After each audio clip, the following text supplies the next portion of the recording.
Shalom. Dengan penuh sukacita, Renungan Suluh Injil kembali hadir 19 November 2025. Firman Tuhan diambil dari Keluaran pasal 15 ayat 22 sampai 27. Renungan kita diberi judul Lebih takut kepada alam atau Allah.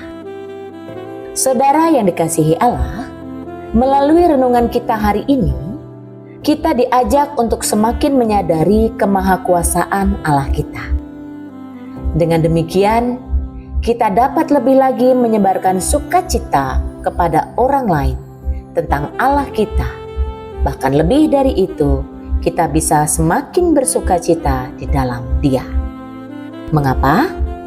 Karena tidak ada hal yang lebih besar dan tidak ada hal yang lebih kokoh daripada kebenaran bahwa Allah Maha Kuasa.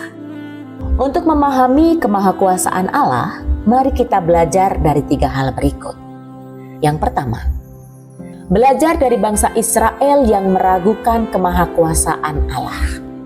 Meskipun bangsa Israel meragukan kemahakuasaan Allah, apa yang Allah lakukan? Allah tidak pernah membiarkan bangsa Israel tinggal dalam keraguan. Sejak pertama keluar dari Mesir, Israel hampir tidak pernah berhenti mengeluh. Mereka bersungut-sungut, mereka menggerutu, bahkan perjalanan mereka diisi dengan rasa seperti ada dalam sebuah hukuman. Tidak ada sukacita, tidak ada pengharapan, tidak bisa melihat hal yang baik, bahkan tidak menyadari kebaikan Allah bagi mereka.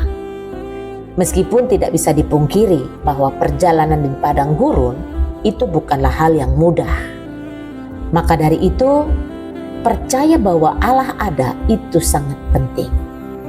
Meskipun alam tidak selalu bersahabat.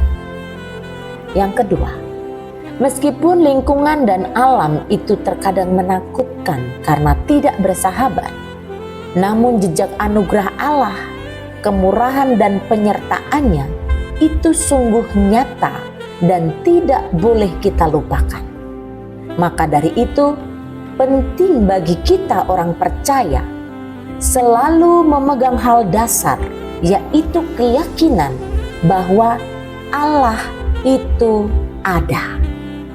Dengan keyakinan bahwa Allah itu ada, maka meskipun lingkungan dan alam ini menakutkan, maka iman kita tidak akan goyah dan ketakutan itu tidak akan menawan kita. Karena kita tahu siapa Allah kita. Hal yang ketiga, belajar dari Musa. Ketika Musa dipanggil untuk membawa bangsa Israel keluar dari Mesir, awalnya Musa tidak hanya meragukan dirinya sendiri, tetapi ia juga meragukan Allah, sehingga ia berani bertanya, "Siapa engkau?" Maka Allah menyatakan siapa Dia dengan berkata, "Akulah Allah bapa leluhurmu, Allah Abraham, Allah Ishak, dan Allah Yakub." Mengenai pernyataan Allah ini, dikarenakan jarak antara Musa dan kehidupan bangsa Israel waktu itu sekitar 500 tahun dari kehidupan baik Abraham, Ishak, dan juga Yakub. Maka Allah yang dikenal ratusan tahun oleh para leluhur, itulah yang kini menyatakan dirinya kepada Israel. Dia Allah yang kekal, yang ada sebelum segala sesuatu ada. Saudara, dari 3 hal ini mengajar kita bahwa mengenal dan menyebut nama Allah itu bukanlah sekedar ucapan, melainkan pengakuan iman. Belajar dari pengalaman bangsa Israel ini kiranya menolong kita agar kita lebih percaya bahwa Allah itu ada, bahwa Dia adalah Tuhan.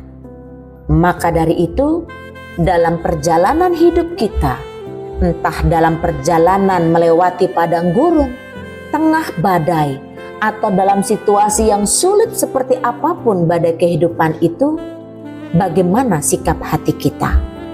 Apakah kita takut terhadap alam, ataukah kita lebih takut kepada Allah? Pilihan ada di tangan kita. Amin. Nama Tuhan adalah menara yang kuat.